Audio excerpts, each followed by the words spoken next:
திமுக அமைச்சர்கள் லாபி, விசிகாவில் ஒரு சீற்றம்.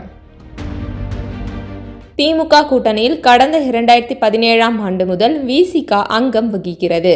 கடந்த 2021ஆம் ஆண்டு சட்டப்பேரவை தேர்தலில் 6 தொகுதிகளில் போட்டியிட்ட அக்கட்சி 4 தொகுதிகளில் வென்றது. திமுக கூட்டணியில் உள்ள கட்சிகளில் அடிப்படை கட்டமைப்பு வலுவாக வைத்திருக்கும் கட்சி விசிக. தேர்தல் ஆணையத்தின் அங்கீகாரத்தையும் பெற்றுள்ள விசிக அதை தக்க வைக்க இந்த தேர்தலில் இரட்டை இலக்கத்தில் போட்டியிட விருப்பம் தெரிவித்து வருகிறது. ஆனால் திமுக கூட்டணியில் அதற்கான முகாந்திரம் இருப்பதாக தெரியவில்லை.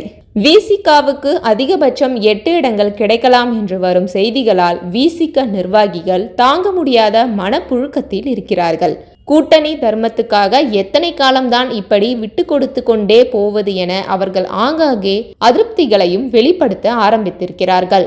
இது தொடர்பாக விசிக மாணவர் அணி துணை செயலாளர் நெப்போலியன் வெளியிட்டுள்ள சமூக வலைதள பதிவில், திமுகவில் இருக்கிற நாயுடு சமூகத்தை சேர்ந்த அமைச்சர்கள், நிர்வாகிகள் தேமுதிகவை கூட்டணிக்கு கொண்டு வந்து அதிக தொகுதிகளை வாங்கி தந்து கொண்டிருக்கிறார்கள்.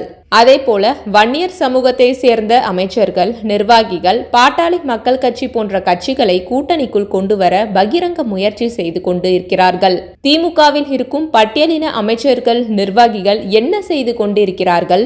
எப்பாடுபட்டாவது விசிகவை காலி செய்து விட வேண்டும், அவர்களை ஒழித்து விட வேண்டும் என்று கங்கணம் கட்டிக்கொண்டு களத்தில் இருக்கக்கூடிய அமைச்சர்களை தான் நாம் பார்க்க முடிகிறது.